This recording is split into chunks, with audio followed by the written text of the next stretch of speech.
Finland,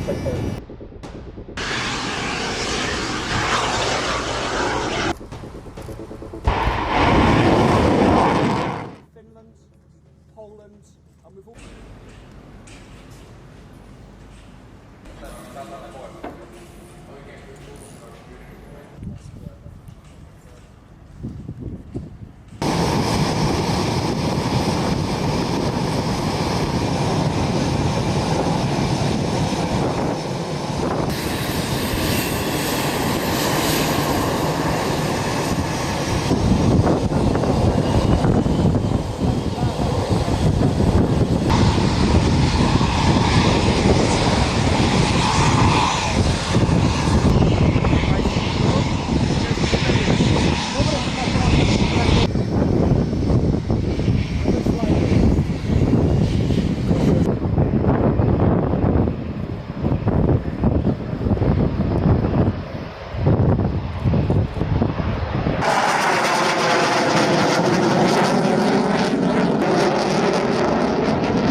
Mobile command post with the on the far left hand side. The Capu missiles are carried, 2 planes each containing 4 missiles are carried. The service, German Patriot radars underwent multiple upgrades. The radar sends out 20 smaller directional radar pulses it's loaded with the bigger Capu missile.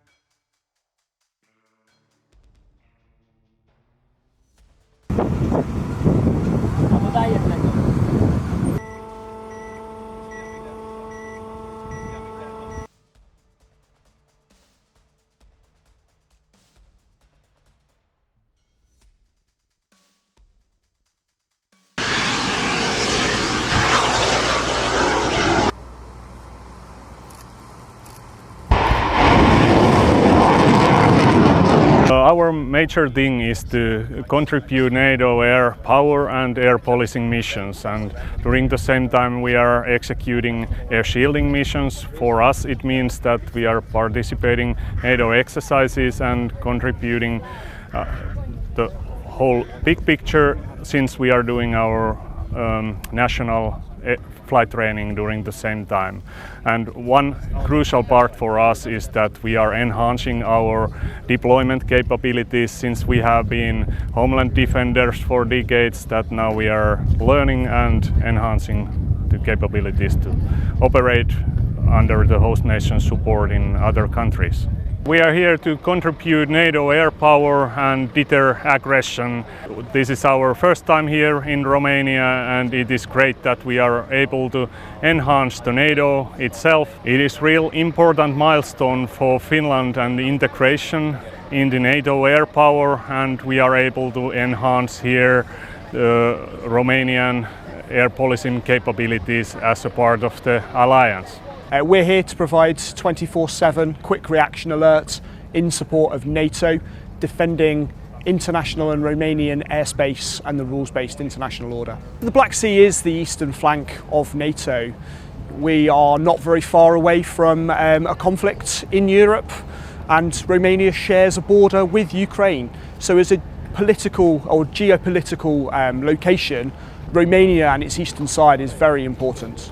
So the UK conducts air policing across all of the eastern flank of NATO, and we take it in turns with our colleagues and partners to make sure that all of the air policing detachments that are required 3 times a year are filled across the east.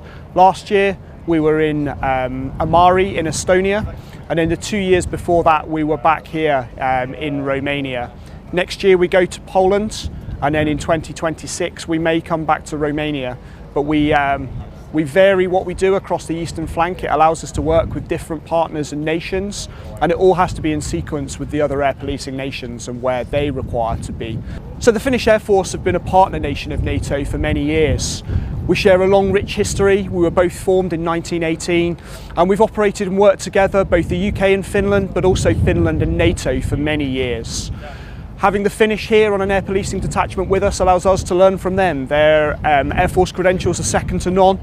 There are some particular areas where they are world leaders in that we look to learn from them, such as things like agile combat employment and dynamic use of your aircraft. So we look forward to both integrating them into the NATO air policing mission here with us, but also learning from our Finnish colleagues and professionals in their Air Force. For Romania, it's good to work with Nato Allies because they have more experience with PATRIOT than us, because we have from 2019. The best part to use the experience of the all NATO allies is good for us because we are new in this system PATRIOT, and they have from more long time ago PATRIOT, and it's better for us to change the experience. Class 1 US threat has become one of the most important threats that we observe at the moment in the military conflicts. For many years, having air superiority was one of the pillars of the NATO doctrine. We have seen recently that that's not longer the case, and then smaller aircraft and those drones from the airs can cause a lot of damages to our units and the troops. For this exercise, Ramstein Legacy 2024, we have been in Romania, close to the Black Sea. We have been doing some experiments here with counter-drone equipment. We have been flying our own drone to see how the system can detect and counter the operation of those drones.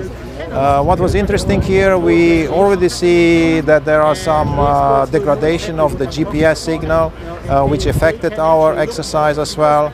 However, with support from operational commands, we were able to eliminate that threat after a couple of hours. So in this exercise, we are complementing the ground-based air defense system. So we have to find balanced solution that we can counter these cheap drones. We cannot use very expensive equipment, and as such we have to be very creative, innovative to find those new solution of detecting the drones. So also very important for us is to keep the pace of development. We do not have much time to adapt to the threat. As such, we have to work hand in hand with industry and military to make sure that we get the right solution from the beginning. Not everyone has a shared understanding of some of the counter-US operations. So what we're trying to do is share like best practices and also the NATO concept for units to go back to their home station and employ some aggressive counter-US measures and solutions. It's important to mitigate the risk of the unmanned aircraft systems that's currently being employed. So it's working together and having a shared understanding and knowledge of how we can increase to develop solutions.